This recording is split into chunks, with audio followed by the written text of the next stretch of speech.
ഓം നമോ ഭഗവതേ വാസുദേവായ. ഓം അജ്ഞാനതിമിരാന്ധസ്യ ജ്ഞാനാഞ്ജനശലാകയാ ചക്ഷുരുന്മീലിതം യേന തസ്മൈ ശ്രീഗുരവേ നമഃ.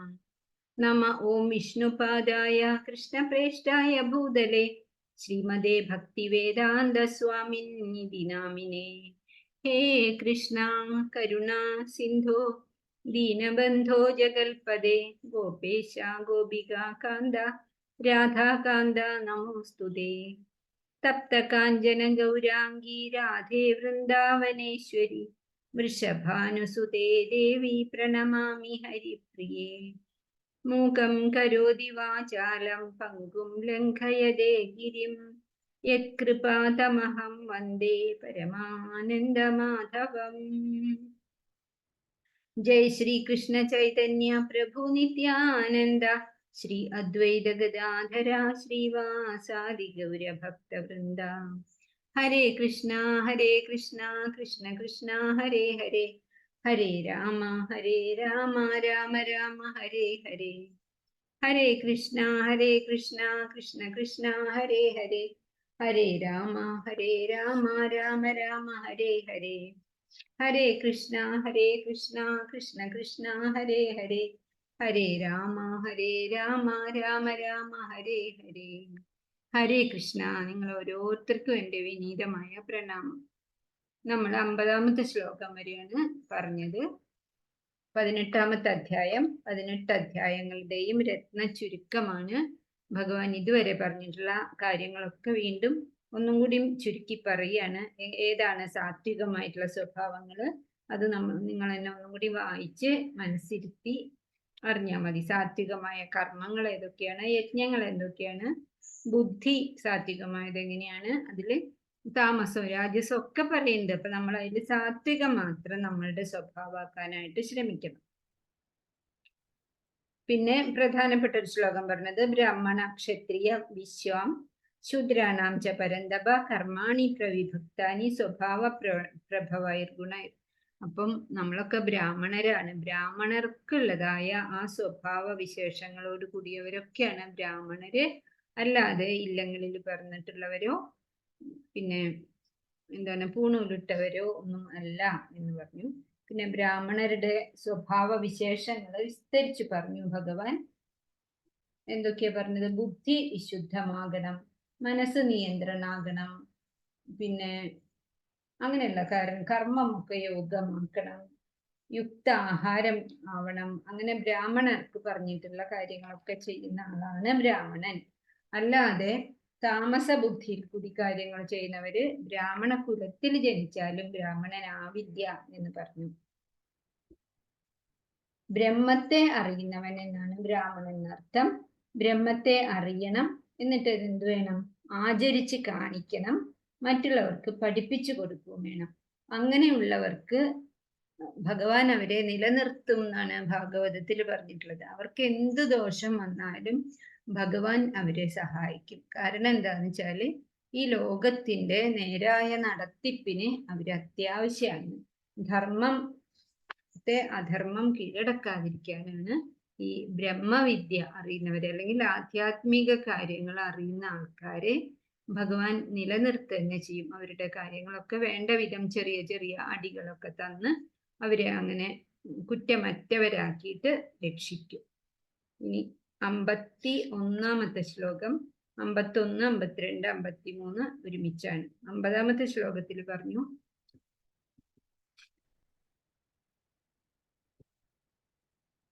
ഇതിൽ 50 ഇല്ല. സിദ്ധിം പ്രാപ്തോ യഥാ ബ്രഹ്മ തഥാപ്നോതി നിബോധമേ സമാസേനൈവ കൗന്ദേയ നിഷ്ഠാ ജ്ഞാനസ്യ യാ പരാ. പരമമായിട്ടുള്ള സിദ്ധി മനുഷ്യന്മാർക്ക് കിട്ടും. ആ കാട്ടുകള്ളനായ വാത്മീകിക്ക് കിട്ടിയില്ലേ? പിന്നെയാണോ? ഏറ്റവും താമസനായിരുന്നു, യാതൊരു പുസ്തകവും പഠിച്ചിട്ടില്ല, പോണവരൊക്കെ പിടിച്ചു പറിക്കണായിരുന്നു, കുളിയില്ല, ഒന്നുമില്ല. അങ്ങനത്തെ ആൾക്ക് പോലും പരമമായ സിദ്ധി കിട്ടി. നമ്മളൊക്കെ ഏറ്റവും വലിയ ആചാര്യനായിട്ട് പൂജിക്കാൻ തുടങ്ങി. എവിടുന്നാ കിട്ടിയത്? അതേപോലെ തന്നെ തോടകാചാര്യനെ ശങ്കരാചാര്യര് അനുഗ്രഹിച്ചപ്പോ കിട്ടി, കാളിദാസനെ കാളി അനുഗ്രഹിച്ചപ്പോ കിട്ടി. അതൊക്കെ കിട്ടും എന്നാണ് ഭഗവാൻ പറയുന്നത്. അതെങ്ങനെയാണ് നമ്മൾ മനുഷ്യന്മാർക്ക് അതെങ്ങനെ കിട്ടണം എന്നുള്ളത് സമാസേന ഇവ കൗന്ദേയ, സമാസേന അങ്ങനെ ചുരുക്കിയിട്ട് ഞാൻ പറഞ്ഞു തരാം. അതാണ് ഈ 51, 52, 53 ശ്ലോകങ്ങളിൽ പറയണത്. അത് പ്രധാനപ്പെട്ടതാണ്.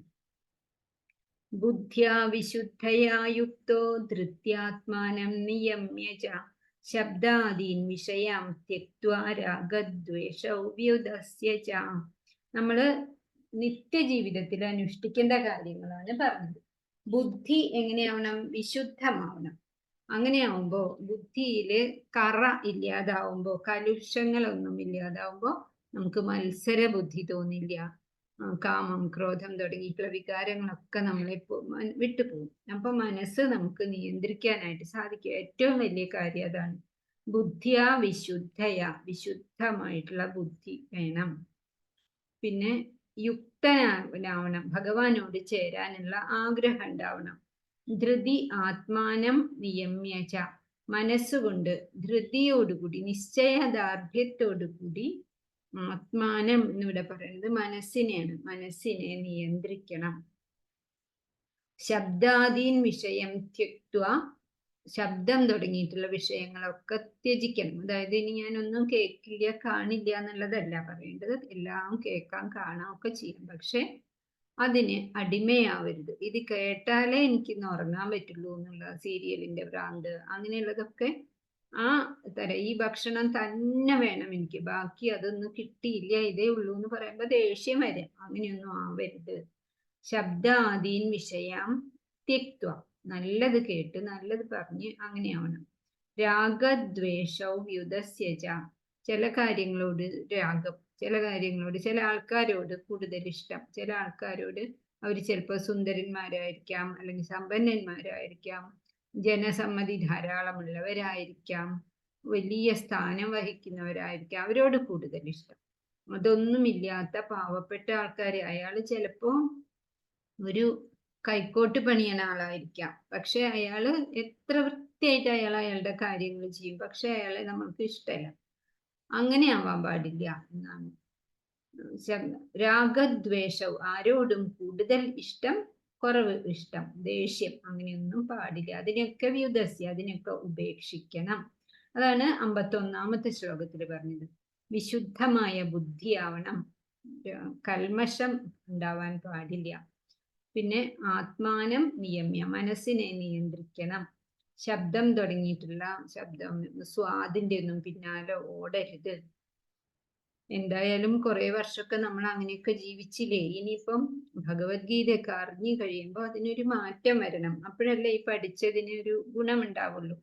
രാഗദ്വേഷൗവ്യുദസ്യച, ആരോടും സ്ഥായിയായിട്ടുള്ള ദേഷ്യം പാടില്ല. അത് വിചാരിച്ചിട്ട് ഇപ്പൊ ക്ലാസ്സിലൊരു കുട്ടി കുറ്റം ചെയ്താൽ ടീച്ചർക്ക് ദേഷ്യം വരരുത് എന്നല്ല, ദേഷ്യം വരണം. അത് വേണ്ട പോലെ ശിക്ഷിച്ചാൽ മാത്രമേ ആ കുട്ടിയുടെ ആ കാര്യം മാറുള്ളൂ. നമ്മൾ ദക്ഷയാഗത്തിൽ പറയും, ശിവൻ വല്ലാതെ കോപിഷ്ഠനായില്ലേ, ദക്ഷൻ സതീദേവി മരിക്കാൻ അനുവദിച്ചു. സതീദേവി ഞാൻ ദേഹം ത്യജിക്കുകയാണെന്ന് പറഞ്ഞപ്പോ പോലും ദക്ഷൻ വേണ്ടാന്ന് പറഞ്ഞില്ല, ഏറ്റവും പ്രിയപ്പെട്ട മകളായിട്ട് പോലും. അങ്ങനെ അതൊക്കെ കണ്ടപ്പോഴാണ് ശിവന് ദേഷ്യം വന്നതും വീരഭദ്രനെ സൃഷ്ടിച്ചതും യാഗമാകെ അലങ്കോലപ്പെടുത്തിയതും ഒക്കെ.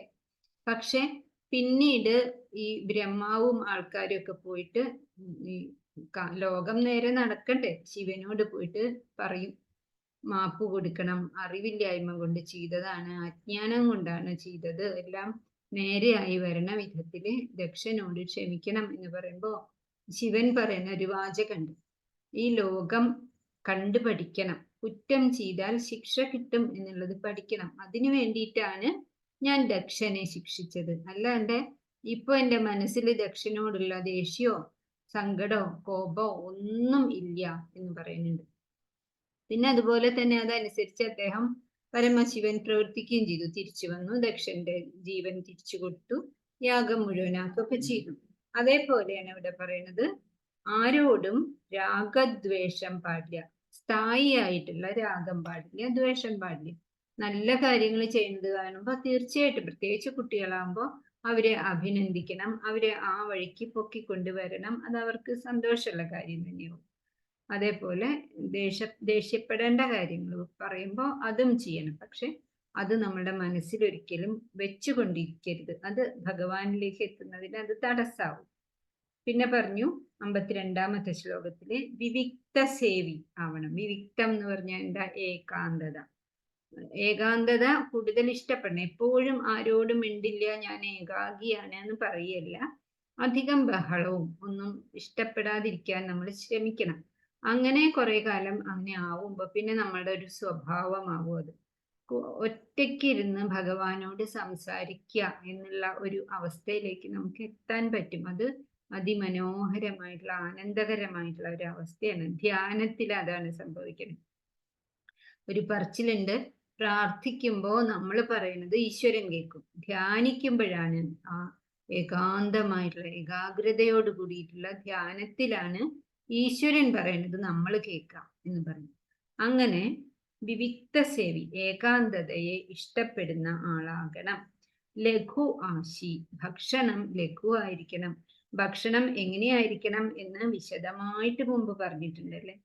എല്ലാ ഇന്ദ്രിയങ്ങളിൽ കൂടിയും ഉള്ളിലേക്ക് എടുക്കുന്നതൊക്കെ ഭക്ഷണം തന്നെയാണ്. അതാണ് യുക്താഹാര എന്ന് ഭഗവാൻ പറഞ്ഞില്ലേ. അതാണ് കാണല്, കേൾക്കല് ഒക്കെ ആഹാരം തന്നെയാണ്. ഓരോ ഇന്ദ്രിയങ്ങളുടെയും ആഹാരമാണ് അതാത് വിഷയങ്ങൾ. അത് ശ്രദ്ധിക്കണം, വളരെയധികം ശ്രദ്ധിക്കണം എന്നാണ്. വിവിക്ത സേവിയാകണം, ലഘു ആശി ആവണം,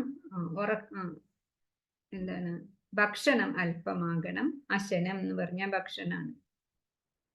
യഥവാക് കായ മനസ, വാക്കിനെയും കായത്തെയും, കായം ശരീരം, വാക്കിനെയും ശരീരത്തെയും മനസ്സിനെയും യഥം നിയന്ത്രിക്കണം. എങ്ങോട്ടാണ് ഇപ്പൊ എൻ്റെ മനസ്സ് പോണത്? ആവശ്യമില്ലാത്ത ചിന്തയിലേക്കല്ലേ? അത് എൻ്റെ വാസനകൾ കൂട്ടില്ലേ? അതിനെ ഞാൻ നിയന്ത്രിക്കണ്ടേ എന്നിടയ്ക്ക് ശ്രദ്ധിക്കണം.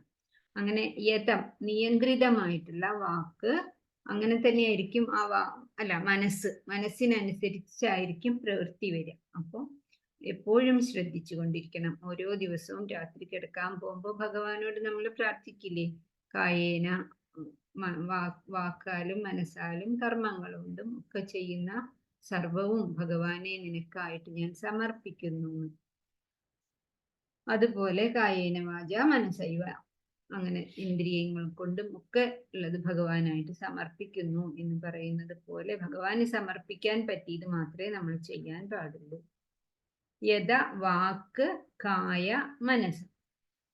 ധ്യാനയോഗ പരോ നിത്യം, ധ്യാനത്തിൽ കൂടി ഭഗവാനിലേക്ക് എത്താൻ സാധിക്കും. അതാണ് ധ്യാന യോഗ. ധ്യാനം വഴി യോഗം സാധിക്കും. അത് എപ്പോ ചെയ്യണം?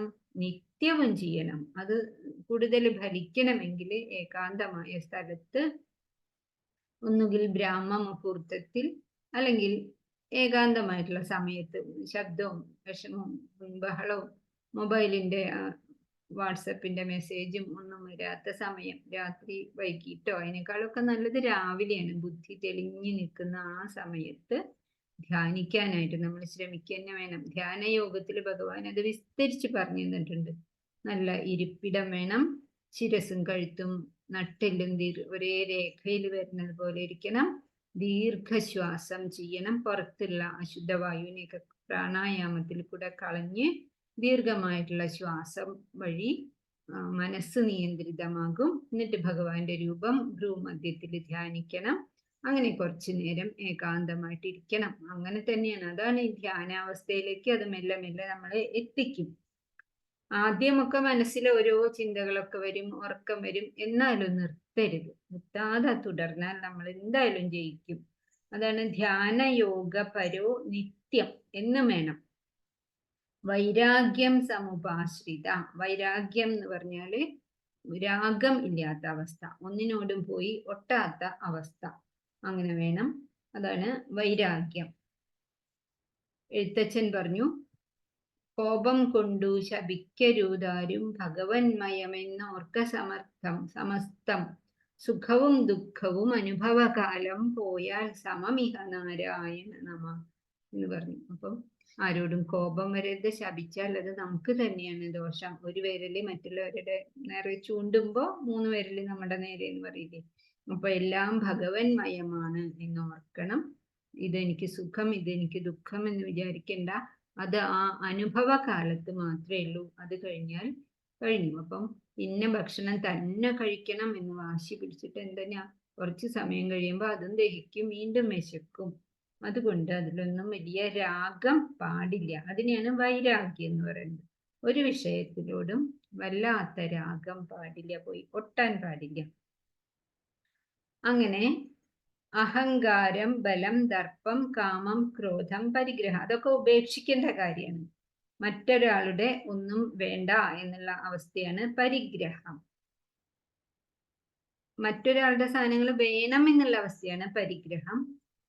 ആ പരിഗ്രഹമാണ് ഇവിടെ പറയുന്നത്.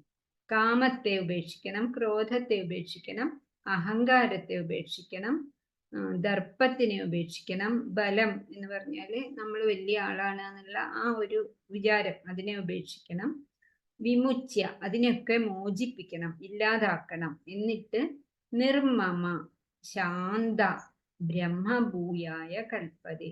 അങ്ങനെ ആവുമ്പോഴാണ് ഞാൻ ബ്രഹ്മഭൂയായ, ഞാൻ ബ്രഹ്മം തന്നെയാണ്, അഹം ബ്രഹ്മ അസ്മി എന്നുള്ള ആ ഒരു അവസ്ഥയിലേക്ക് എത്താനായിട്ട് സാധിക്കും.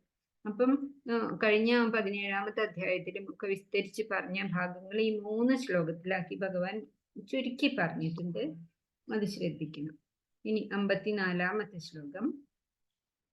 ബ്രഹ്മഭൂത പ്രസന്നാത്മാ ന ശോചതി ന കാംക്ഷതി സമ സർവേഷു ഭൂതേഷു മദ്ഭക്തിം ലഭതേ പരം. അങ്ങനെ ഈ പറഞ്ഞ വഴിയിൽ കൂടിയൊക്കെ ബ്രഹ്മഭൂതനായിട്ടുള്ള ആള് എങ്ങനെയായിരിക്കും?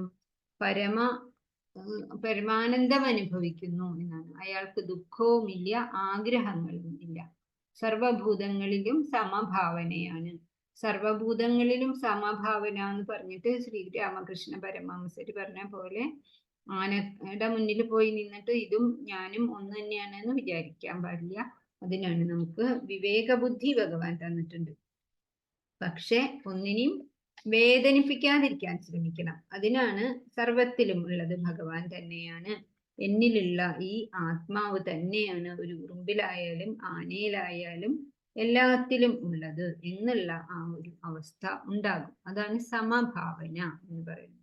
അല്ലാണ്ട് കടിക്കാൻ വരുന്ന പട്ടിയുടെ മുന്നിൽ പോയി നിൽക്കാനോ ഒന്നും പാടില്ല. അതൊക്കെ വിവേകത്തോടുകൂടി വേണ്ടത് ചെയ്യണം. ബ്രഹ്മഭൂത പ്രസന്നാത്മ, അങ്ങനെയുള്ള ആ പ്രസന്ന മനസ്സോടു കൂടിയ ആളാണ് ബ്രഹ്മഭൂതനാവുക. ബ്രഹ്മം എന്ന ആ സ്ഥിതിയിലേക്ക് ആവുക. അഹം ബ്രഹ്മാസ്മി എന്ന് അറിയുക. ന ശോചതി ന കാംക്ഷതി. അയാൾക്ക് ദുഃഖം വരുമ്പോ അയാൾക്ക് വിഷമം ഉണ്ടാവില്ലേ? വിഷമമൊക്കെ ഉണ്ടാവും. പക്ഷെ അത് കൊണ്ട് നടക്കരുത് എന്നാണ്. ആഗ്രഹങ്ങള് ഇല്ലാതാവണം. സമ സർവേഷു ഭൂതേഷു മദ്ഭക്തിം ലഭതേ പരം. സർവഭൂതങ്ങളും ഒരേപോലെ ഭഗവാന്റെ അംശം ഇരിക്കുന്നു എന്ന് കരുതിയിട്ട് അതിനോടൊന്നും ദേഷ്യം ഇല്ലാതെ ഇരിക്കണം. സർവഭൂതങ്ങളിലും സമഭാവനയാണ് അയാൾക്കുണ്ടാകേണ്ടത്. ഈ നിലയിൽ വിശുദ്ധ ഭക്തിയോടെ അയാൾ എൻ്റെ സേവനത്തിൽ മുഴുകുന്നു. അങ്ങനെയുള്ള ഒരു മഹാത്മാവിന്റെ അടുത്ത് പ്രകൃത്യാ ശത്രുക്കളായിട്ടുള്ളവർ പോലും ഒരുപോലെ ആയിരിക്കും കഴിയുക. നമ്മൾ ആ സിനിമയിലൊക്കെ കണ്ടിട്ടില്ലേ, വൈശാലി, ആ ഋഷ്യശൃംഗന്റെ അച്ഛൻ, ആ മഹർഷി വിഭാണ്ഡകൻ തപസ് ചെയ്യുന്ന ആ ആശ്രമത്തില് കീരിയും പാമ്പും തമ്മിൽ തല്ലുകൂടില്ല, മാനും സിംഹവും ഒരുപോലെ ഇരിക്കും, ആരും തമ്മിലൊരു വൈരാഗ്യമില്ല എന്ന് പറഞ്ഞു. അതാ സമഭാവനയുള്ള ആ മുനിയുടെ ആ ശ്രേഷ്ഠത കൊണ്ടാണ്. അവരെല്ലാവരും ഭഗവാന്റെ അംശമാണ് എന്ന് ആ മുനിക്ക് അതന്നെയാണ് പ്രഹ്ലാദനെ പാമ്പുകള് ദ്രോഹിക്കാതിരുന്നതും ആനയ്ക്ക് ചവിട്ടാൻ കഴിയാതിരുന്നതും ഒക്കെ അതുകൊണ്ട് തന്നെയാണ്. ആ സമഭാവന ഉള്ളിലുള്ള ആളോട് പ്രകൃതിയും അതുപോലെ തന്നെ തിരിച്ച് പ്രതികരിക്കും. ശ്രീശുകൻ വസ്ത്രം പോലും ഇല്ലാതെ യുവതിമാരായിട്ടുള്ള അപ്സരസുകൾ കുളിക്കുന്ന പൊയ്കയുടെ അടുത്തു കൂടി ഓടിപ്പോയപ്പോഴും അവർക്ക് യാതൊരു വിഷമവും തോന്നിയില്ല. അവര് വസ്ത്രം ഉടുക്കാൻ പോലും ശ്രദ്ധിച്ചില്ല. പക്ഷെ വ്യാസ മഹർഷി വൃദ്ധനാണ്, ജ്ഞാനിയാണ്, വ്യാസനാണ് എന്നറിയാം. എന്നിട്ടും അവര് വേഗം കയറി വസ്ത്രം കൊണ്ട് ശരീരം മറച്ചു. അപ്പൊ എന്താ പറഞ്ഞത്? അങ്ങയുടെ മകന് ആണ് പെണ്ണ് എന്നുള്ള എന്താ പറയാ വ്യത്യാസം പോലും ഇല്ല. ബ്രഹ്മമാണ് അദ്ദേഹം. ശ്രീ ശുക പരബ്രഹ്മം എന്നാണ് പറയുക. അങ്ങനെയുള്ള ആ അവസ്ഥയിലേക്ക് എത്താൻ പറ്റും എന്നാണ് 54-ാമത്തെ ശ്ലോകത്തിൽ പറഞ്ഞത്. ബ്രഹ്മഭൂതനാകാൻ പറ്റും. അത് അയാളുടെ മുഖത്തു നിന്ന് തന്നെ തിരിച്ചറിയാൻ പറ്റും. പ്രസന്നമായിട്ടുള്ള ഒരു അവസ്ഥ അയാൾ എത്തിച്ചേരും. അങ്ങനെയാവുമ്പോ ചെറിയ ചെറിയ കാര്യങ്ങളിലൊന്നും ദുഃഖമുണ്ടാവില്ല. അത് കിട്ടിയേ തീരൂ എന്നുള്ള ആഗ്രഹങ്ങൾ ഉണ്ടാവില്ല. എല്ലാവരോടും സമഭാവന ഉണ്ടാവും. മദ്ഭക്തി, അങ്ങനെയുള്ള ആൾക്ക് എൻ്റെ വിശുദ്ധമായിട്ടുള്ള ആ ഭക്തി, പരമമായ ഭക്തി തീർച്ചയായിട്ടും ലഭിക്കും. ഇനി ഭക്തി ലഭിച്ച എന്താ കാര്യം? 55-ാമത്തെ ശ്ലോകം അതാണ് പറയുന്നത്. ഭക്ത്യാ മാം അഭിജാനാതി യാവാൻ യശ്ചാസ്മി തത്വതഃ തതോ മാം തത്വതോ ജ്ഞാത്വാ വിശദേ തദനന്തരം. ആ ഭക്തി കിട്ടിക്കഴിഞ്ഞാൽ പിന്നെ ഭഗവാനെ അറിയാനായിട്ട് സാധിക്കും. ആ ഭക്തി കൊണ്ട് മാത്രമേ അയാൾക്ക് ഭഗവാന്റെ ലോകത്തിലേക്കായിട്ട് പ്രാപിക്കാൻ സാധിക്കുള്ളൂ. ഈ ചിത്രത്തിൽ പറഞ്ഞിട്ടുള്ളത് അത് തന്നെയാണ്. ഗജേന്ദ്രനാണ്. ഗജേന്ദ്രന്റെ മുൻപത്തെ ജന്മത്തിൽ പാണ്ഡ്യ രാജാവായിരുന്നു. ഇന്ദ്രദ്യുമ്നൻ എന്ന് പേരായിട്ടുള്ള രാജാവായിരുന്നു. പക്ഷെ ഓരോ കാര്യം ചെയ്യേണ്ടതുപോലെ ചെയ്യണ്ടേ? രാജ്യം ഭരിക്കുക, അതിഥികളെ സ്വീകരിക്കുക, അതൊക്കെ ചെയ്യണം. അത് ചെയ്യാതെ ധ്യാനത്തിൽ മുഴുകിയിരുന്നത് കൊണ്ട് അഗസ്ത്യ മഹർഷി വന്നത് അറിഞ്ഞില്ല, ശപിച്ചു. ആനയായിപ്പോട്ടെ, ആനയുടെ പോലെ കുലുക്കില്ലാണ്ടിരുന്ന നീ ആനയായി പോകട്ടെ എന്ന് പറഞ്ഞ് ശപിച്ചു. പക്ഷേ അത് ഈശ്വരനെ ധ്യാനിക്കുന്നതായതുകൊണ്ട് ആ ശാപവും ഒരു അനുഗ്രഹമായി. ആനയായപ്പോ എന്തായി? ഏറ്റവും കേമനായിട്ടുള്ള ഇന്ദ്രനെ പോലെയുള്ള, ദേവന്മാരിൽ ഇന്ദ്രനെ പോലെയുള്ള ഗജേന്ദ്രനായി വന്നു അല്ലെ. എന്നിട്ട് പിന്നെ കുറച്ചു നേരം കുളിച്ച് കയറിപ്പോയി മറ്റാനകളൊക്കെ. ഇദ്ദേഹം കയറാതെ അവിടെ തന്നെ കിടന്ന് കളിച്ചപ്പോ എന്തായി? മുതല വന്ന് പിടിച്ചു. അതും ശാപം കൊണ്ട് തന്നെ. എന്നിട്ട് മൂക്കോളം മുങ്ങിയപ്പോ അപ്പോഴാണ് ഭഗവാനെ ഓർത്തത്. അതുവരെ എൻ്റെ സുഹൃത്തുക്കൾ ആനകൾ സഹായിക്കും, എൻ്റെ ഭാര്യമാരായിട്ടുള്ള പിടിയാനകൾ സഹായിക്കും, യുവാക്കളായിട്ടുള്ള ഒന്നും പറ്റിയില്ലല്ലോ. അവസാനാണ് പഴയ ജന്മത്തിലെ കാര്യം ഓർമ്മ വന്നതും ഭഗവത് ധ്യാനത്തിൽ മുഴുകിയതും ഭഗവാനെ വിളിച്ചതും തുമ്പിക്കൈ നീട്ടിയിട്ട് താമരപ്പൂ പറിച്ച് ഭഗവാനെ കൊടുത്തതും. അപ്പോഴാണ് ഗരുഡന്റെ മേലെ ഭഗവാൻ, വിളിച്ചാലേ ഭഗവാൻ വരുള്ളൂ, ഓടി വന്നു. വിളിക്കാതെ പാത്രം കമഴ്ത്തി വെച്ചിട്ട് മഴവെള്ളം അതിൽ വീണില്ല എന്ന് പറയാൻ പറ്റില്ലല്ലോ. ദ്രൗപദി അങ്ങനെ തന്നെയല്ലേ, വിളിച്ച ആ നിമിഷം ഭഗവാൻ ഓടിയെത്തി. നമ്മളും അങ്ങനെ തന്നെ. ഭഗവാൻ രക്ഷിക്കും എന്ന് പറഞ്ഞിരിക്കാതെ വിളിക്കണം, ഭഗവാനെ ജപിക്കണം. ഹരേ കൃഷ്ണ ഹരേ കൃഷ്ണ കൃഷ്ണ കൃഷ്ണ ഹരേ ഹരേ, ഹരേ രാമ രാമ രാമ ഹരേ ഹരേ എന്ന് ജപിച്ചു നോക്കൂ. അത് ജപം കൂടുന്തോറും ഭഗവാൻ നമ്മൾ വിളിക്കണോടത്തേക്ക് ഓടി വരും. അങ്ങനെ ഗരുഡന്റെ ചിറകടി പോലും, സ്പീഡ് പോലും പോരാ, വേഗം വേഗം എന്ന് പറഞ്ഞ് ലക്ഷ്മി ദേവി ഞാനും ഉണ്ട് എന്ന് പറഞ്ഞപ്പോ വേണ്ട, എനിക്ക് അത്രയും തിരക്കാണ് എന്ന് പറഞ്ഞിട്ടാണ് ഗജേന്ദ്രന്റെ അടുത്ത് എത്തിയത്. എന്നിട്ട് ഒരു കൈ കൊണ്ട് ഗജേന്ദ്രന്റെ കയ്യില് അർച്ചിക്കുന്ന പുഷ്പം വാങ്ങി മറ്റേ കൈ കൊണ്ട് ഗജേന്ദ്രനെ ഇങ്ങനെ വാരി പിടിച്ചു. എന്നിട്ട് എന്ത് ചെയ്തു? കാലിൽ പിടിച്ചിരിക്കുന്ന മുതലയെയാണ് ആദ്യം വധിച്ചത്. എന്താ കാരണം? ഭക്തന്റെ ദാസനായാല് ഭഗവാൻ അത്രയേറെ ഇഷ്ടമാണ്. അതിനെ ഗന്ധർവനാക്കി. ഹൂ എന്ന് പറയുന്ന ഗന്ധർവനായിരുന്നു.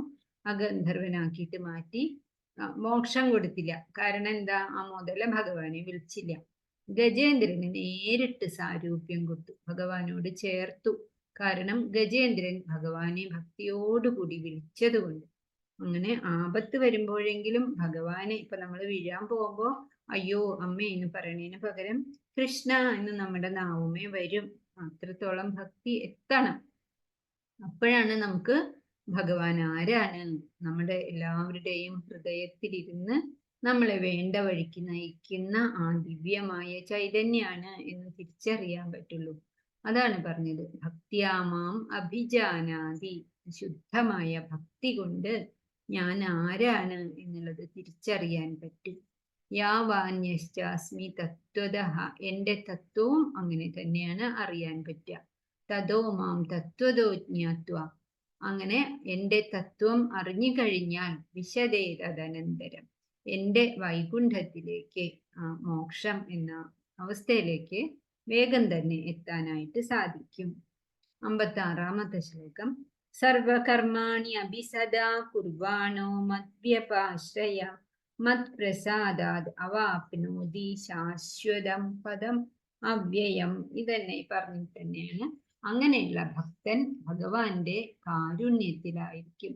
ആ ആളോട് മത്പ്രസാദാത് ഭഗവാന്റെ പ്രസാദം എപ്പോഴും അവരിൽ ഉണ്ടായിരിക്കും. വേഗം തന്നെ ഭഗവാനിലേക്ക് എത്താനും സാധിക്കും. അല്ലാതെ വലിയ പണ്ഡിതനാണ്, എല്ലാ പുസ്തകങ്ങൾ മുഴുവനും പഠിച്ചിട്ടുണ്ട്, അല്ലെങ്കിൽ എനിക്ക് മാജിക് അറിയാം, അല്ലെങ്കിൽ കുറെ അധികം ഗ്രന്ഥങ്ങളെല്ലാ ഉപനിഷത്തുകളും ഒക്കെ ഭഗവത്ഗീതയൊക്കെ ഏത് ശ്ലോകത്തിന്റെ ഒരു വാക്ക് കേട്ടാൽ ഞാൻ പറയും അതേത് അധ്യായാണ്, ഏതാണ് നമ്പർ പോലും പറഞ്ഞു തരാം. അതൊന്നല്ല ഭഗവാൻ പറയുന്നത്.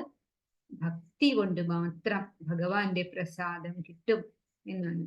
സർവകർമാണി അഭിസദ, ഏത് പ്രവൃത്തി ആയിക്കോട്ടെ, ഏത് പ്രവൃത്തിയിൽ ഇരുന്നാലും സദാ മദ്വ്യപാശ്രയ, ഭഗവാനെ തന്നെ എപ്പോഴും ഓർക്കണം. എന്ത് പ്രവൃത്തി ചെയ്യുകയാണെങ്കിലും, ഭക്ഷണം ഉണ്ടാക്കുകയാണെങ്കിലും, ഒരു ഡോക്ടറായിട്ട് രോഗിയെ പരിശോധിക്കുകയാണെങ്കിലും, എപ്പോഴും എന്തിനും ഭഗവാനെ തന്നെ ഓർക്കണം. സർവകർമാണി അഭി, എന്ത് പ്രവൃത്തിയിലും എന്നെ ആശ്രയിക്കണം, എൻ്റെ വിശുദ്ധ ഭക്തനാവണം. അപ്പോൾ അനശ്വരവും ശാശ്വതവുമായിട്ടുള്ള ഭഗവാന്റെ ലോകത്തിലേക്ക് പ്രവേശിക്കാനായിട്ട് സാധിക്കും. ആ ആളെ ഭഗവാൻ സദാ സംരക്ഷിച്ചു കൊണ്ടിരിക്കും. ഇനി 57-ാമത്തെ ശ്ലോകത്തിൽ പറയുന്നത് എങ്ങനെയാണ് ആ ഒരു അവസ്ഥയിലേക്ക് എത്താൻ നമ്മൾ എങ്ങനെ ജീവിക്കണം എന്നാണ്. ചേതസാ സർവകർമാണി മയി സന്യസ്യ മത്പര ബുദ്ധിയോഗമുപാശ്രിത്യ മച്ചിത്ത സതതം ഭവ. എപ്പോഴും ചേതസ എന്ന് പറഞ്ഞാൽ മനസ്സുകൊണ്ട് സകല കർമ്മവും സർവകർമാണി ഭഗവാന് സമർപ്പിക്കണം. സദാ ഭഗവാനെ ആശ്രയിക്കണം. മത് ഉപ എന്ന് പറഞ്ഞാൽ ബുദ്ധിയോഗം എന്ന് പറയും. ബുദ്ധിയോട് കൂടിയിട്ട് ഭഗവാനിലേക്ക് മനസ്സിനെ അങ്ങോട്ട് ചേർത്ത് വെക്കണം. നമ്മളുടെ മനസ്സുകൊണ്ട് ഈ ഭഗവാന്റെ പാദത്തിൽ അങ്ങോട്ട് വെക്കണം. അപ്പോൾ നമ്മുടെ മനസ്സിൽ ഭഗവാന്റെ നിർദ്ദേശങ്ങൾ കേൾക്കാം, അതനുസരിച്ച് നമുക്ക് പ്രവർത്തിക്കണം. അപ്പോഴാണ് നമ്മൾ ഭഗവാന്റെ അങ്ങനെ ചെയ്യൂ ഇങ്ങനെ ചെയ്യൂ എന്ന് പറയാ. യജമാനൻ സേവകനോടല്ലേ. അങ്ങനെ നമ്മൾ ഭഗവാന്റെ സേവകനായി ആശ്രിതനായി യജമാനന്റെ നിർദ്ദേശങ്ങൾ പാലിക്കുകയാണെന്ന് വിചാരിച്ചിട്ട് നമ്മളുടെ യജമാനനായിട്ടുള്ള ഭഗവാന് വേണ്ടിയിട്ട്, ഭഗവാനാണ് നമ്മളുടെ പരമമായിട്ടുള്ള ലക്ഷ്യം എന്ന് വിചാരിച്ചിട്ട് നമ്മൾ പ്രവർത്തിക്കണം. അതാണ് തൻ്റെ പരമലക്ഷ്യം എന്ന ബോധം ഉണ്ടായാലേ തീർച്ചയായിട്ടും ആ ലക്ഷ്യം നമ്മൾ നേടുക തന്നെ ചെയ്യും. ഇനി 58-ാമത്തെ ശ്ലോകം. മച്ചിത്ത സർവദുർഗാണി മത്പ്രസാദാത് തരിഷ്യസി അധ ചേത്വം അഹങ്കാര ന ശ്രോഷ്യസി വിനങ്ഷ്യതി. അങ്ങനെ ആയിക്കഴിഞ്ഞാൽ, അഥവാ എന്തെങ്കിലും ദുർബുദ്ധി തോന്നിയാലും ആരെങ്കിലും വരും നമ്മളെ സഹായിക്കാനായിട്ട്. അതാണ് സർവദുർഗാണി. വഴിയിലെ അനേകം തടസ്സങ്ങൾ ഉണ്ടാവും. ഓരോ ദിവസവും എന്തൊക്കെ ക്ലേശങ്ങൾ ഉണ്ടാവും. പക്ഷെ മത്പ്രസാദാത് തരിഷ്യതി, അതിനൊക്കെ തരണം ചെയ്യാൻ നമുക്ക് സാധിക്കും. എന്നെ കുറിച്ച് ബോധവാനായിരുന്നാൽ എൻ്റെ പ്രസാദം കൊണ്ട് തന്നെ സകല ക്ലേശങ്ങളെയും അതിജീവിക്കാൻ കഴിയും. ഭഗവാൻ ഉണ്ട് നിന്റെ കൂടെ എന്ന ഉറപ്പില് ഇരിക്കണം. അഹങ്കാരം കൊണ്ട് എൻ്റെ മതം അനുസരിക്കാതെ പോയാൽ നാശമാണ് ഫലം. അതിൽ കൂടി പോകരുത് എന്ന് പറഞ്ഞാല്, അവിടെ കല്ലുണ്ട് മുള്ളുണ്ട് കുട്ടി അതിലെ പോകരുത് എന്ന് പറഞ്ഞാല് ഞാൻ നിങ്ങൾ പറയേണ്ടതൊന്നും കേൾക്കില്ല, അതിൽ കൂടി എന്നെ പോന്ന് പറഞ്ഞാൽ എന്താണ്ടാവുക? കാലിന് മുള്ളു കുത്തും, ചില്ല് കൊണ്ട് കാല് മുറിയും, അവനവൻ തന്നെ അനുഭവിക്കേണ്ടി വരും. ഇവിടെ ഈ ചിത്രത്തിൽ അത് തന്നെയാണ് കാണിക്കുന്നത്. ഭഗവാൻ വിരോധികളായിട്ടുള്ള രണ്ട് ആൾക്കാര്, ഗദായി മദായി, അവര് നിത്യാനന്ദ പ്രഭുവും ചൈതന്യ മഹാപ്രഭുവും കുറച്ച് ദണ്ഡമൊക്കെ ഏൽപ്പിക്കേണ്ടി വന്നു. എന്നാലും പിന്നീട് അവർ നല്ല ആൾക്കാരായിട്ട് മാറി. അതുപോലെ തന്നെയല്ലേ വാൽമീകി രത്നാകരൻ എന്ന കൊള്ളക്കാരൻ എങ്ങനെയാ വന്ന് മാറിയില്ലേ? അതേപോലെ മൃഗാരി എന്ന് പറയുന്ന ഒരു അസുരൻ ഉണ്ടായിരുന്നു. മൃഗങ്ങളെ ഇങ്ങനെ ബുദ്ധിമുട്ടിക്കുക, അവരെ വേദനിപ്പിക്കുക, എറിഞ്ഞിട്ടും ശൂലം തറച്ചിട്ടും ഒക്കെ. എന്നിട്ട് അതിന്റെ ആ പെടച്ചില് കണ്ടിട്ട് സന്തോഷിക്കും. അങ്ങനെ ഉള്ള ആൾക്കാരും ഭഗവാന്റെ അനുഗ്രഹം ഉണ്ടെങ്കിൽ അവിടെ നാരദ മഹർഷി എത്തുകയും അവരെ അതിൽ നിന്നും രക്ഷിക്കുകയും ചെയ്തു. അപ്പം പൂർവ്വജന്മത്തിൽ അവർ ചെയ്തിട്ടുള്ള പുണ്യം കൊണ്ടായിരിക്കും. അങ്ങനെ മച്ചിത്ത സർവദുർഗാണി തരിഷ്യതി. ഭഗവാന്റെ പ്രസാദം ഉണ്ടെങ്കിൽ, ഭഗവാനോട് നമ്മൾ മനസ്സ് ചേർത്ത് വെച്ചിട്ടുണ്ടെങ്കിൽ വഴിയിലുള്ള ദുർഗങ്ങൾ എന്ന് പറഞ്ഞാൽ തടസ്സങ്ങള് ഉണ്ടാവാതിരിക്കുമെന്ന് ഭഗവാൻ പറഞ്ഞിട്ടില്ല. നിങ്ങളുടെ വഴിയിൽ ഒരു തടസ്സവും പിന്നെ ഉണ്ടാവില്ല എന്നല്ലല്ലോ പറഞ്ഞത്. തടസ്സങ്ങളും ദുഃഖങ്ങളും വിഷമങ്ങളും ഒക്കെ ഉണ്ടാവും, പക്ഷെ അതിനെ തരണം ചെയ്യാനായിട്ട് സാധിക്കും. അഥചേത്, ഇനിയിപ്പൊ അങ്ങനെയല്ല, അഹങ്കാരം കൊണ്ട് ന ശ്രോഷ്യതി, ഞാൻ പറയണത് അനുസരിക്കില്ല എന്നാണെങ്കിലോ വിനാശമായിരിക്കും ഫലം. വിനശ്യസി എന്നാണ് 59ാമത്തെ ശ്ലോകത്തിൽ പറയുന്നത്. യദ് അഹങ്കാരമാശ്രിത്യ നയോത്സ്യ ഇതി മന്യസേ മിഥ്യ ഏഷ വ്യവസായസ്തേ പ്രകൃതിസ്ഥാം നിയോഷ്യത്തി. അർജുനനോട് പറയാണ്, ഇനിയിപ്പം ഭഗവാൻ എങ്ങനെയൊന്നും പറഞ്ഞിട്ട് ഒരു കാര്യമില്ല, ഞാൻ യുദ്ധം ചെയ്യില്ല. ആ 2ാമത്തെ അധ്യായത്തിൽ പറഞ്ഞില്ലേ, കുറെ കാര്യങ്ങളൊക്കെ നിരത്തി വെച്ച് പറഞ്ഞു, ഞാൻ യുദ്ധം ചെയ്യില്ല, ഞാൻ സന്യസിക്കാൻ പോവാണ് എന്ന് പറഞ്ഞു അർജുനൻ. അങ്ങനെ തന്നെയാണ് ഇപ്പോഴും നിന്റെ നിശ്ചയം, യുദ്ധം ചെയ്യില്ല എന്നാണെങ്കിലും പ്രകൃതി നിന്നെ കൊണ്ട് യുദ്ധം ചെയ്യിക്കും. നീ ക്ഷത്ര ധർമ്മമാണ് നിനക്കുള്ളത്, ക്ഷത്രിയനാണ്.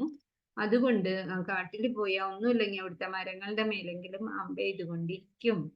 അതാണ് യദ് അഹങ്കാരമാശ്രിത്യ, നീ അഹങ്കാരം കൊണ്ട് നയോത്സ്യ, ഞാൻ യുദ്ധം ചെയ്യില്ല എന്ന് വിചാരിച്ചാൽ, അല്ലെങ്കിൽ നമ്മളുടെ നിലയിലേക്ക് വന്നിട്ട് നമ്മൾ ഭഗവാന്റെ ശബ്ദം ഉള്ളിന്ന് കേട്ടിട്ടും അനുസരിച്ചില്ലെങ്കിൽ പിന്നെ അത് വിഷമമായിട്ട് വരും. 60ാമത്തെ ശ്ലോകം. സ്വഭാവജേന കൗന്ദേയ നിബദ്ധ സ്വേന കർമ്മണ കർത്തും ന ഇച്ഛസി യത് മോഹാത് കരിഷ്യസി അവശോ അപിതത്. മോഹം കൊണ്ട് സ്വന്തം ധർമ്മം ചെയ്യാൻ മടിച്ച് വേറെന്തെങ്കിലും ചെയ്താലാണ് നന്നാവുക എന്ന് വിചാരിച്ച് നിന്നാലും എന്താവും, അവസാനം അത് തന്നെ ചെയ്യേണ്ടതായിട്ട് വരും. അങ്ങനെയാണ് പ്രകൃതി എന്ന് പറയുന്നത്. മോഹം മൂലം പ്രവൃത്തിക്കനുസരിച്ച് സ്വാഭാവികമായി വരുന്ന കർമ്മങ്ങളൊക്കെ ചെയ്യാൻ മടിച്ചാല് പിന്നീട് നീ അത് തന്നെ ചെയ്യേണ്ടി വരും. യുദ്ധം ചെയ്യില്ല എന്ന് വിചാരിച്ചു പോയാൽ പിന്നെ യുദ്ധം ചെയ്യേണ്ടതായിട്ട് വരും. അപ്പൊ ചിലപ്പോൾ ഇത്രയും അനുകൂലമായ പരിതസ്ഥിതികളൊന്നും കിട്ടിയെന്ന് വരില്ല. അതുകൊണ്ട് യുദ്ധം ചെയ്യൂ അർജുന. 61ാമത്തെ ശ്ലോകം. ഈശ്വര സർവഭൂതാനാം ഹൃദ്ദേശേ അർജുന തിഷ്ഠതി. ഇതെപ്പോഴും കോട്ട് ചെയ്യുന്ന ഒരു ശ്ലോകാണ്. ഭ്രാമയൻ സർവഭൂതാനി യന്ത്രാരൂഢാനി മായയാ. ഭഗവാൻ സർവരുടെയും ഹൃദയത്തിൽ കുടികൊള്ളുന്നു.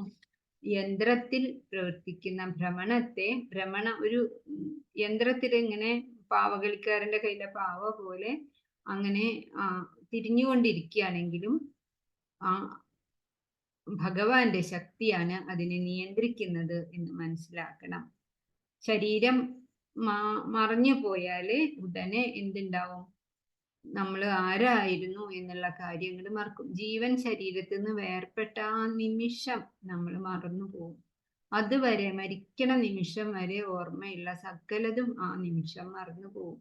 ചിത്രകേതുവിന്റെ കഥ നമ്മൾ പഠിച്ചിട്ടുള്ളതല്ലേ, കേട്ടിട്ടുള്ളതല്ലേ. ചിത്രകേതുവിന്റെ ആ മകൻ ആലോചിച്ച് കുറേ അധികം അനുഗ്രഹം ചോദിച്ചിട്ടാണ് അങ്കിരസ് മഹർഷി അനുഗ്രഹിച്ചത്. കുട്ടികളില്ല, 1000 ഭാര്യ ഉണ്ട് എന്നൊക്കെയാണ് പറയുന്ന ഭാഗവതത്തില്. 1000 ഭാര്യ ഉണ്ടായിട്ടും കുട്ടിയില്ല. അങ്ങനെ അവസാനം അങ്കിരസ് മഹർഷി വന്നപ്പോ കുട്ടിയെ വേണമെന്ന് പറഞ്ഞു. അപ്പൊ അങ്കിരസ് പറഞ്ഞു, വേണ്ട, ദുഃഖത്തിന് കാരണമാവും, നിങ്ങളുടെ പ്രകൃതി പ്രകാരം വിധി അനുസരിച്ച് കുഞ്ഞ് ഉണ്ടാവാനുള്ള യോഗ്യത ഇല്ല, ഉണ്ടായാൽ തന്നെ അത് ദുഃഖത്തിന് കാരണമാവും പറഞ്ഞപ്പോ ചിത്രകേതു സമ്മതിച്ചില്ല. അങ്ങനെ അവസാനം ഇദ്ദേഹത്തിന്റെ അനുഗ്രഹം കൊണ്ട് ഒരു കുട്ടി ഉണ്ടായി. 1000 ഭാര്യമാരില് ഏറ്റവും ഇഷ്ടമുള്ള ഭാര്യയ്ക്ക് ഒരു പായസം കൊടുത്തു, അത് കൊടുത്തിട്ടാണ് കുട്ടി ഉണ്ടായത്. പക്ഷെ അപ്പൊ മറ്റുള്ള ഭാര്യമാർക്കൊക്കെ ദേഷ്യായി, അസൂയായി. അവര് ഈ കുട്ടിയെ എന്ത് ചെയ്തു, വിഷം കൊടുത്തു കൊന്നു.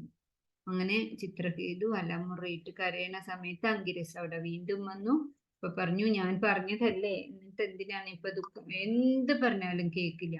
എനിക്ക് ആ കുട്ടിയെ ജീവനോടെ വേണം. ആ ഒറ്റ ഒരു വാശി പിടിച്ച് രാജാവ് ബോധമില്ലാത്ത പോലെ കിടക്കാൻ. ആ സമയത്ത് നാരദൻ വന്നു. എന്നിട്ട് നാരദനും കുറെ ഉപദേശിച്ചു, രാജാവ് കേട്ടില്ല.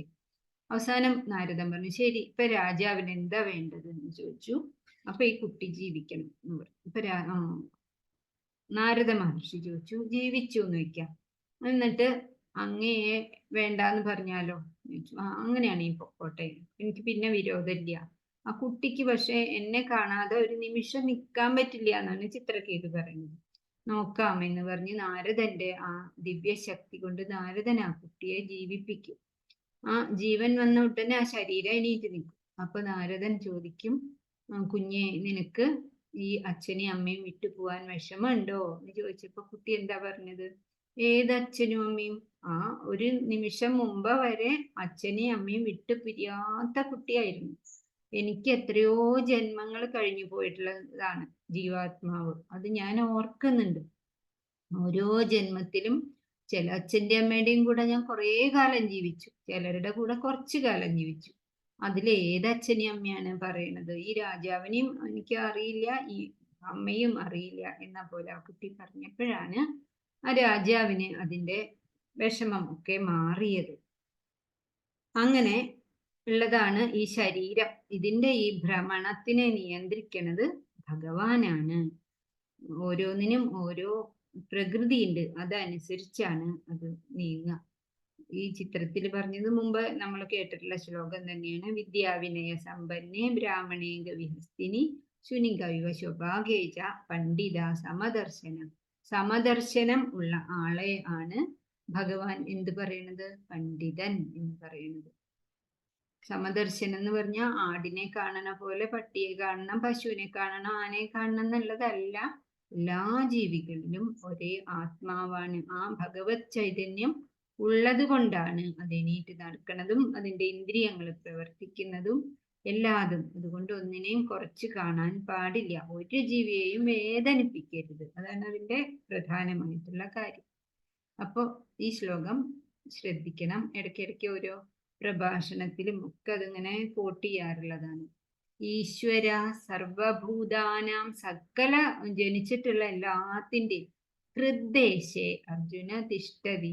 അമ്പലത്തിൽ നിന്നല്ല പറഞ്ഞിരിക്കുന്നത്, ഹൃദയത്തിൽ. ഓരോ ജീവിയുടെയും ഹൃദയത്തിൽ, നമ്മളുടെ ഹൃദയത്തിലും ഉണ്ട്. അത് അറിയാൻ വേണ്ടിയിട്ടാണ് നമ്മൾ അമ്പലത്തിൽ പോണതും അവിടെ ഇരുന്ന് ഭജന ചൊല്ലുന്നതും നാമം ചൊല്ലുന്നതും ഒക്കെ. അവിടെ ചെന്നിട്ട് ആ മനോഹരമായിട്ട് അലങ്കരിച്ചിട്ടുള്ള ആ വിഗ്രഹം കാണുമ്പോൾ നമ്മളുടെ ഹൃദയം സന്തോഷിക്കുന്നതും അതുകൊണ്ട് തന്നെയാണ്. ഭ്രാമയൻ സർവഭൂതാനി യന്ത്രാരൂഢാനി. നമ്മളിവിടെ ഇങ്ങനെ ഭ്രമിക്കുന്നതൊക്കെ എന്തുകൊണ്ടാണ്? മായ കൊണ്ടാണ് എന്ന് മനസ്സിലാക്കുക. ആ മായയെ നിന്നും രക്ഷപ്പെടാനുള്ള ഒരു വഴി എന്താണ്? ഒരേ ഒരു വഴി, മായയ്ക്ക് അതീതനായിട്ടുള്ള ഭഗവാനിലേക്ക് ഭക്തിയോടുകൂടി ചെല്ലുക, യോഗം ഉണ്ടാവുക. 62ാമത് ശ്ലോകം. തമേവ ശരണം ഗച്ഛ സർവഭാവേന ഭാരത തത്പ്രസാദാത് പരാം ശാന്തിം ജ്ഞാനം സ്ഥാനം പ്രാപ്സ്യസി ശാശ്വതം. അങ്ങനെയുള്ള ആ ഭഗവാനിലേക്ക്, തം ഏവ, ആ ഭഗവാനെ മാത്രം ശരണം ഗച്ഛ. മറ്റാരും ഉണ്ടാവില്ല ശരണം തരാനായിട്ട്. അങ്ങനെ നമ്മൾ വിചാരിച്ചവരൊക്കെ വിട്ടുപോകും. തം ഏവ ശരണം ഗച്ഛ. ആ ഭഗവാനെ മാത്രമേ ശരണം പ്രാപിക്കാൻ അർഹതയുള്ള ആളായിട്ടുള്ളൂ. ത്വത് പ്രസാദാത്. ആ ഭഗവാന്റെ പ്രസാദം കൊണ്ട് എന്ത് കിട്ടും? പരാം ശാന്തി, പരമമായ ശാന്തി കിട്ടുന്നതാണ്. ഭഗവാന് വേണ്ടിയിട്ടല്ല. ഈ പല പ്രാവശ്യം ഭഗവാൻ ഇതിൽ പറഞ്ഞു അല്ലേ, എന്നെ ധ്യാനിക്കൂ. ഭഗവാന് വേണ്ടിയിട്ടാണോ? നമ്മളുടെ ഓരോരുത്തരുടെയും ഉയർച്ചയ്ക്ക് വേണ്ടി മാത്രമാണ് ഭഗവാൻ അങ്ങനെ പറയണത്. ഹരിനാമ കീർത്തനത്തിൽ എഴുത്തച്ഛൻ പറയുന്നുണ്ട്, കത്തുന്ന പൊന്മണി വിളക്കായിട്ട് നമ്മളുടെ ഹൃദയത്തിൽ ഭഗവാൻ ഇരിക്കുന്നുണ്ട്. ആ ഇത് നമ്മൾ കാണണമെങ്കിൽ ഭക്തിയാണ് വഴി.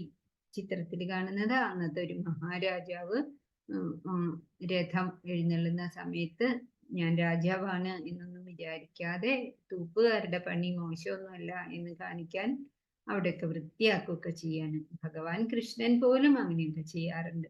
രാജസൂയ യാഗത്തില് ഭഗവാൻ ഊണ് കഴിച്ചവരുടെ ഇല എടുത്തു എന്നാണ് മഹാഭാരതത്തില് പറയുന്നത്. അപ്പൊ ഒരു പ്രവൃത്തിയും നീചം താഴ്ന്നതല്ല, വലിയതല്ല എന്ന് വിചാരിക്കണം. 63-ാമത്തെ ശ്ലോകം. ഇതിതേ ജ്ഞാനമാഖ്യാതം ഗുഹ്യാത് ഗുഹ്യതരം മയ വിമൃശ്യൈതദശേക്ഷേണ യഥേച്ഛസി തഥാ കുരു. ഭഗവാൻ ഒരു സാധാരണ ആളുടെ പോലെ പറയാണ് അർജുനനോട്, ഇത്ര നേരം ഞാൻ നിനക്ക് പറഞ്ഞു തന്നു, കാര്യകാരണ സഹിതം എന്ത് ചെയ്യണം, എന്ത് ചെയ്യരുത്, ഇന്നതാണ് ഫലം, എന്നിലേക്ക് എത്താനുള്ള വഴി ഇന്നതാണ് എന്നൊക്കെ പറഞ്ഞു തന്നു. ഇനി നീ നിന്റെ ബുദ്ധി കൊണ്ട് ആലോചിക്കാം. എന്റെ കാര്യം കഴിഞ്ഞു, ഞാൻ പറഞ്ഞു തരാനുള്ളതൊക്കെ പറഞ്ഞു കഴിഞ്ഞു. അത് എങ്ങനെയാണ്? ഗുഹ്യാത് ഗുഹ്യതരം. എല്ലാവർക്കും ഒന്നും അത് കിട്ടില്ല. ആയിരക്കണക്കിന് മനുഷ്യാനാം സഹസ്രേഷു, ആയിരക്കണക്കിന് ആൾക്കാർക്ക് കശ്ചിത്, ചിലപ്പോ ഒരാള് ആയിരങ്ങളിൽ നിന്നും വന്നു എന്ന് വരാം. ഇപ്പൊ ഈ ഭഗവത്ഗീതയുടെ ഇപ്പൊ അതും പറയണമെന്ന് ഉണ്ടായിരുന്നു കേട്ടോ. ലെവൽ 1ന്റെ നോട്ടിഫിക്കേഷൻ ഇട്ടിട്ടുണ്ട്. നിങ്ങൾ അറിയണ എല്ലാ ആൾക്കാരോടും പറയൂ, ഭഗവത്ഗീത അങ്ങനെ ഒരു ബാലി കയറാ മലയൊന്നും അല്ല. നമ്മളുടെ ജീവിതം നന്നാവാനുള്ള കാര്യങ്ങളാണ് ഇതിലുള്ളത്. അതുകൊണ്ട് ലെവൽ 1ൽ രജിസ്റ്റർ ചെയ്യൂ എന്ന് പറയണം കേട്ടോ. അപ്പൊ അങ്ങനെ ഈ ഗുഹ്യാത് ഗുഹ്യതരം, അത്രയും ഭാഗ്യമുള്ളവർക്ക് മാത്രമേ ഈ ഭഗവാന്റെ വാക്കുകൾ കേൾക്കാനായിട്ട് സാധിക്കുള്ളൂ. അതിരഹസ്യമായിട്ടുള്ള ജ്ഞാനമാണ് ഞാൻ ഇത്ര നേരം നിനക്ക് വിവരിച്ചു തന്നത്. ഇനി എന്ത് വേണം എന്ന് സ്വയം ആലോചിക്കൂ. ഇനി ഭീഷ്മരോട് യുദ്ധം ചെയ്യാൻ വിഷമമുണ്ടോ എന്നുള്ള കാര്യമൊക്കെ ഒന്ന് സ്വയം ആലോചിക്കുക. അതിനുശേഷം നിനക്ക് എന്താണോ ഹിതം അത് ചെയ്യുക. നമുക്ക് പിന്നീട് കാണാം. ഈ കുറച്ച് 2-3 ശ്ലോകം കൂടി കഴിയുമ്പോൾ അർജുനൻ പറയും, എനിക്ക് എല്ലാ മായകളും മാറി ഞാൻ എന്തായാലും യുദ്ധം ചെയ്യാൻ പോവുകയാണ്. ഇതുപോലെ ഉള്ള ശ്ലോകം വരുന്നുണ്ട്. ഇതിതേ ജ്ഞാനമാഖ്യാതം, ഞാൻ ഈ പറഞ്ഞിട്ടുള്ള ജ്ഞാനം ഗുഹ്യാത് ഗുഹ്യതരം, ഏറ്റവും രഹസ്യമാണ്. അതിന് അർഹതയുള്ളവർക്ക് മാത്രമേ ഇത് കേൾക്കാൻ തോന്നുള്ളൂ, ശ്രദ്ധയുള്ളവർക്ക് മാത്രമേ ഇത് മനസ്സിലാവാനും പറ്റുള്ളൂ. വിമർശ്യൈതത് അശേഷേണ, ഇത് മുഴുവനായിട്ടും വിമർശനം ബുദ്ധിയോട് കൂടിയിട്ട് വേണ്ട പോലെ ചിന്തിച്ച് മനസ്സിലാക്കിയിട്ട് യഥാ ഇച്ഛസി തഥാ കുരു, എന്താണോ നിനക്ക് നല്ലതായിട്ട് തോന്നുന്നത് അത് ചെയ്താലും. അത്രയും സ്വാതന്ത്ര്യം കൊടുക്കുകയാണ് ശിഷ്യന്. 64-ാമത്തെ ശ്ലോകം. സർവഗുഹ്യതമം ഭൂയാ ശൃണു മേ പരമം വച ഇഷ്ടോസി മേ ദൃഢം ഇതി തതോ വക്ഷ്യാമി തേ ഹിതം. ഇനി കുറച്ചും കൂടി ഞാൻ നിനക്ക് പറഞ്ഞു തരാം, കാരണം നീ എനിക്ക് അത്രയേറെ ഇഷ്ടപ്പെട്ടവനാണ്. എന്തൊരു ഭാഗ്യല്ലേ അർജുനന്റെ അങ്ങനെയൊക്കെ ഭഗവാൻ പറയണത്. ഇഷ്ടോസി മേ, നീ എൻ്റെ ഏറ്റവും പ്രിയപ്പെട്ട ആളാണ്. അതുകൊണ്ടാണ് സർവഗുഹ്യതമം ഭൂയ, ഏറ്റവും വലിയ രഹസ്യമായിട്ടുള്ള ഈ ജ്ഞാനം ശൃണുമേ, എന്നിൽ നിന്നും നീ കേട്ടാലും, പരമം വച, ഇത് കേൾക്കേണ്ടതിൽ വെച്ച് ഏറ്റവും വലിയ കാര്യമാണ്. നമ്മളുടെ നന്മയ്ക്ക് വേണ്ടിയിട്ടാണ് ഭഗവാൻ പറഞ്ഞു തന്നിട്ടുള്ളത്. ഇഷ്ടോസിമേ ദൃഢമിതി, നീ എനിക്ക് വളരെയധികം ഇഷ്ടപ്പെട്ട ആളാണ്. അതുകൊണ്ട് തതോ വക്ഷ്യാമി തേ ഹിതം, നിനക്ക് ഹിതത്തിനായിക്കൊണ്ട് നിന്റെ നന്മയ്ക്ക് വേണ്ടിയിട്ട് ഞാൻ കുറച്ച് കാര്യങ്ങളും കൂടി പറഞ്ഞു തരാം എന്ന് ഭഗവാൻ പറഞ്ഞു.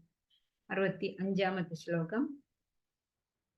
മന്മനാഭവ മദ്ഭക്ത മദ്യാജീ മാം നമസ്കുരു മാമേ വൈശ്യസി സത്യം തേ പ്രതിജാനേ പ്രിയോസി മേ. നീ എനിക്ക് ഏറ്റവും പ്രിയപ്പെട്ടവനാണ്, അതുകൊണ്ട് ഞാൻ വീണ്ടും ഇത് പറഞ്ഞു തരാം. 3-4 കാര്യങ്ങളാണ് പറയുന്നത്. ഇത് ഇതേപോലെ തന്നെ 9-ാമത്തെ അധ്യായത്തില് 34-ാമത്തെ ശ്ലോകത്തില് പറയുന്നുണ്ട്. അവസാനത്തെ വരിയുടെ കുറച്ച് മാത്രമേ വ്യത്യാസമുള്ളൂ. 9:34. അന്ന് അത് പ്രധാനമാണ് എന്ന് പറഞ്ഞിട്ടുണ്ടായിരുന്നു. മന്മനാഭവ മദ്ഭക്തോ മദ്യാജീ മാം നമസ്കുരു മാമേ വൈശ്യസി യുക്ത്വൈവം ആത്മാനം മത്പരായണ എന്നായിരുന്നു ആ ശ്ലോകം. എന്നിലേക്ക് മനസ്സ് തിരിച്ചാൽ മതി, നിന്നെ ഞാൻ രക്ഷിക്കും. മന്മനാഭവ, നിന്റെ മനസ്സ് എന്നിൽ ചേർത്ത് വെക്കുക. മദ്ഭക്ത, എന്റെ ഭക്തനാവുക. മദ് യാജി, എന്നോട് ചേരാൻ എന്റെ ആരാധന ആക്കട്ടെ നിന്റെ ജീവിതം. മാം നമസ്കുരു, എന്നെ നമസ്കരിക്കുക. അങ്ങനെയാകുമ്പോൾ മാമേവ ഏഷ്യസി, നിന്നെ എന്നിലേക്ക് ഞാൻ എടുക്കുന്നതാണ് എന്ന് പറഞ്ഞു. ഇവിടെ ഈ 65-ാമത്തെ ശ്ലോകത്തിലും അത് തന്നെയാണ് പറയുന്നത്. മന്മനാഭവ, നിന്റെ മനസ്സ് എനിക്കായിട്ട് തരിക. മദ്ഭക്ത, ഭക്തിപൂർവം എന്നെ ധ്യാനിക്കുക. ഭഗവാന് വേണ്ടിയിട്ടല്ല, നമുക്ക് വേണ്ടിയിട്ടാണ്. നമുക്ക് സന്തോഷം ഉണ്ടാവണോ, ജീവിതത്തിൽ സംതൃപ്തി ഉണ്ടാവണോ, അങ്ങനെ ചെയ്യൂ എന്ന് ഭഗവാൻ കാരുണ്യത്തോടു കൂടി പറഞ്ഞു തരികയാണ്. മദ് യാജി, എന്നെ ആരാധിക്കൂ, എന്നെ പൂജിക്കൂ. മാം നമസ്കുരു, എന്നെ നമസ്കരിക്കൂ, പ്രണമിക്കൂ. മാമേ വൈശ്യസി, അങ്ങനെയാണെങ്കിൽ എന്നെ തന്നെ നീ പ്രാപിക്കും. സത്യം തേ, ഇത് സത്യമാണ്, ഞാൻ ഉറപ്പു തരുന്നു. പ്രതിജാനെ, ഞാൻ പ്രതിജ്ഞ ചെയ്യുന്നു. പ്രിയോ അസിമേ, കാരണം നീ എനിക്ക് പ്രിയപ്പെട്ടവനാണ്. അങ്ങനെ ശരണാഗതി തേടിയ ആൾക്കാർക്കൊക്കെ ഭഗവാൻ എന്നും അനുഗ്രഹങ്ങൾ കൊടുത്തിട്ടുണ്ട് അല്ലെ. നമ്മൾ പ്രഹ്ലാദന്റെ കഥയും ദ്രൗപദിയുടെ കഥയും ഗജേന്ദ്രന്റെ കഥയും അംബരീഷിന്റെ കഥയും ധ്രുവന്റെ കഥയും ഒക്കെ കേട്ടിട്ടുള്ളതാണ്. എത്രയോ നമ്മൾ അറിയാത്ത എത്രയോ ആൾക്കാരെ ഭഗവാൻ രക്ഷിച്ചിട്ടുണ്ട്. അത് ഈ ഒരു കാരണം കൊണ്ടാണ്. അവരൊക്കെ ഇങ്ങനെയായിരുന്നു, ഭഗവാന് സകലതും സമർപ്പിച്ചിട്ടാണ്. ഇത്ര കാലം കഴിഞ്ഞുപോയി, ഇനിയുള്ള കാലമെങ്കിലും ഈ 24 മണിക്കൂർ ഒരു ദിവസത്തിനുണ്ടല്ലോ. എത്ര ദിവസമാണോ നമുക്ക് ബാക്കിയുള്ളത്, അത്രയും ദിവസം എപ്പോഴും ഭഗവാനെ തന്നെ മനസ്സിൽ ഉറപ്പിക്കണം. അതെങ്ങനെയുള്ള രൂപം വേണമെന്ന് പ്രഭുപാദര് പറഞ്ഞിട്ടുണ്ട് 65-ാമത്തെ ശ്ലോകത്തിന്റെ വ്യാഖ്യാനത്തിൽ. ഘനശ്യാമ നിറത്തിലെ കയ്യിലോടക്കുഴൽ പിടിച്ചിട്ട് തലയിൽ മയിൽപ്പീലി കെട്ടിയിട്ട് വനമാല ഒക്കെ ധരിച്ചിട്ടുള്ള ആ അതിസുന്ദരമായിട്ടുള്ള ആ രൂപം നമ്മൾ ധ്യാനിച്ച് മനസ്സിൽ ഉറപ്പിച്ചു വെക്കണം. അതാണ് മന്മനാഭവ മദ്ഭക്ത മദ്യാജി മാം നമസ്കുരു. അങ്ങനെയാണെങ്കിൽ ഭഗവാൻ നമ്മളെപ്പോഴാണ് വിളിക്കണത് അപ്പൊ ഓടി വരും. അർജുനൻ മാത്രമല്ല, അങ്ങനെയുള്ള എല്ലാവരും ഭഗവാന് ഏറ്റവും പ്രിയപ്പെട്ടവർ തന്നെയാണ്. 66-ാമത്തെ ശ്ലോകം കൂടി പറയാം. അത് ഈ ആൾക്കാരൊക്കെ ചുമരുമ്പിലൊക്കെ എഴുതി വെക്കുന്ന ഒരു ശ്ലോകമാണ് ഈ 66-ാമത്തെ ശ്ലോകം. ഈ ചിത്രം എന്താ വെച്ചാൽ മന്മനാഭവ മദ്ഭക്ത മദ്യാജി മാം നമസ്കുരു എന്ന് കാണിക്കുന്നതാണ്. ഭഗവാന് എപ്പോഴും ഉള്ളിലോർത്ത നമ്മൾ ഈ കൊച്ചു കുട്ടിയുടെ പോലെ സന്തോഷമുള്ളവരായിരിക്കും. ഭഗവാനെ ആരാധിക്കണം, നിവേദിക്കണം. ഭഗവാൻ എന്ത് ചെയ്യുമ്പോഴും എന്ത് കഴിക്കുമ്പോഴും ഒക്കെ ഭഗവത് സ്മരണയോടുകൂടി ചെയ്യണം. ഭഗവാനെ വീണ് നമസ്കരിക്കുന്നു. സർവധർമാൻ പരിത്യജ്യ മാം ഏകം ശരണം വ്രജ അഹം താം സർവപാപേഭ്യോ മോക്ഷയിഷ്യാമി മാം ശുച. ശുച, അതാണ് ഭഗവാൻ പറയുന്നത്. വിഷമിക്കണ്ട, ഭയപ്പെടണ്ട, സങ്കടപ്പെടണ്ട. സർവധർമാൻ പരിത്യജ്യ, ചെയ്യേണ്ടതാണെന്ന് നീ കരുതുന്ന എല്ലാ ധർമ്മങ്ങളെയും അതിന്റെ സ്ഥാനത്ത് നിർത്തിയാൽ മതി. അതിനോട് വല്ലാത്ത ഒരു ആകർഷണം ഇല്ലാതെ ഭഗവാനെ ശരണം പ്രാപിക്കുക. അങ്ങനെ ചെയ്താൽ നിന്റെ സകല പാപങ്ങളിൽ നിന്നും ഞാൻ നിന്നെ രക്ഷിക്കും. അതിൽ നീ ഒട്ടും സംശയിക്കേണ്ടി വരില്ല. നീ ഒരിക്കലും ദുഃഖിക്കുകയും വേണ്ട എന്ന് പറഞ്ഞു. അപ്പം പലതരം യോഗങ്ങൾ ഇവിടെ പറഞ്ഞു അല്ലെ. ജ്ഞാനയോഗം, വിജ്ഞാനയോഗം, കർമ്മയോഗം, സാഖ്യയോഗം, വിജ്ഞാനയോഗം, സന്യാസയോഗം, അങ്ങനെ കുറെ യോഗങ്ങൾ പറഞ്ഞു. പല വഴികളിൽ കൂടി ഭഗവാനിലേക്ക് എത്താനുള്ള കാര്യങ്ങളാണ് പറഞ്ഞത്. പക്ഷെ അതൊന്നും വേണ്ട, എന്ത് മതി? ഭഗവാനിൽ ഭക്തി മാത്രം മതി എന്നാണ്. സർവധർമാൻ എന്നുള്ളതിന് അങ്ങനെയും അർത്ഥമുണ്ട്. ഇതുവരെ പറഞ്ഞ ആ പടികൾ ഒക്കെ മാറ്റിയാലും പറഞ്ഞുല്ലോ. 15-ാമത്തെ അധ്യായത്തിലൊക്കെ പറഞ്ഞു ജ്ഞാനം നേടണം, തലതിരിഞ്ഞ വൃക്ഷമായിട്ട് ഈ ലോകത്തിനെ കാണണം എന്നൊക്കെ പറഞ്ഞില്ലേ. അതൊക്കെ മറന്നാലും വിരോധമില്ല. ഭക്തിയോട് കൂടിയിട്ട്. ഇപ്പൊ രാമായണത്തിലെ ശബരിയുടെ കാര്യം, ശബരിക്ക് വല്ലതും അറിഞ്ഞിരുന്നോ? ഒന്നുമില്ല, ഭക്തി മാത്രം. ഭഗവാൻ വരും എന്നുള്ള ഒരു ഭക്തി വിശ്വാസത്തോടു കൂടി ഓരോ ദിവസവും ആ കാടിന്റെ ഉള്ളില് കിട്ടിയ പഴങ്ങളൊക്കെ ഭഗവാൻ വരും അപ്പൊ കൊടുക്കണം എന്ന് വിചാരിച്ച് എടുത്തു വെച്ചില്ലേ. ആ ഒരു ഉറച്ച വിശ്വാസം ഉണ്ടാകണം എന്നാണ്. ചെറിയ കാര്യങ്ങൾ കൊണ്ടൊന്നും തളരാതെ അതിലുള്ള ശ്രദ്ധയൊക്കെ കുറച്ച് ഭഗവാൻ സർവജീവാത്മാവായിട്ടുള്ള ഭഗവാനില് എല്ലാം സമർപ്പിച്ച് കഴിയാം. അപ്പൊ കുട്ടി ഒരു മതിലിന്റെ മുകളില് അച്ഛൻ കയറ്റി വെച്ചിട്ട് അച്ഛൻ താഴെ നിൽക്കണം. കുട്ടി മോനെ ചാടിക്കോളൂ എന്ന് പറയും, അച്ഛൻ പിടിക്കാമെന്ന് പറയും. കുട്ടിക്ക് ഒരു സംശയവും ഇല്ല, അത് ചാടും. അച്ഛൻ പിടിക്കുന്ന അതിന് ഉറപ്പാണ്. അതുപോലെ നമ്മളും ഉറപ്പിച്ചിട്ട് വേണം ഭഗവാനെ മനസ്സിൽ അങ്ങോട്ട് പ്രതിഷ്ഠിക്കണം. ഭഗവാന്റെ പേര് തന്നെ എന്താണ്? കൃഷ്ണൻ എന്നാണ്, ആകർഷിക്കുന്നവൻ എന്നാണ്. അതുകൊണ്ട് നമ്മളുടെ മനസ്സിനെ ഭഗവാനിലേക്ക് ചേർത്ത് വെക്കണം. ആർക്കാണോ ആ കൃഷ്ണൻ അങ്ങനെ ആകർഷണമായിട്ടുള്ള വസ്തു ആയിരിക്കുന്നത്, ഏറ്റവും പ്രിയപ്പെട്ടവനായിരിക്കുന്നത്, ആ ആള് അതീവ ഭാഗ്യവാൻ തന്നെയാണ്. ഉത്തമ സുഹൃത്താണ് ഭഗവാൻ. സുഹൃദാം സർവഭൂതാനാം എന്ന് പറഞ്ഞു. അപ്പം ഒരു കർമ്മയോഗിയാവണ്ട, ഭൗതിക ചിന്തകനാവണ്ട, തർക്കശാസ്ത്ര പണ്ഡിതനാവണ്ട, വിജ്ഞാനി ആവണ്ട, എന്തായാൽ മതി.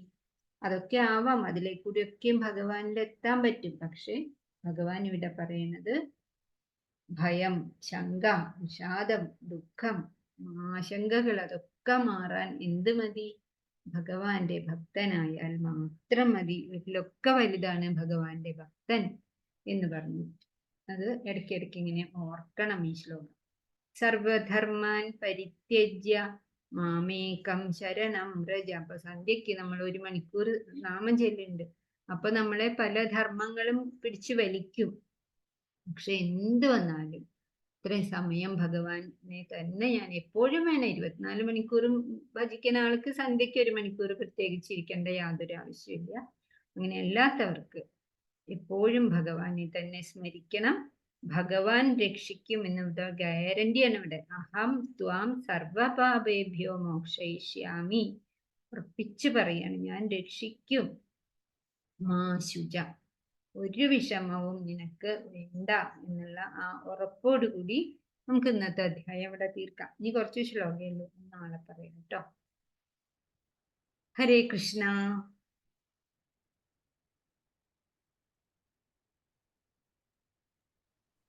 ഹരേ കൃഷ്ണ.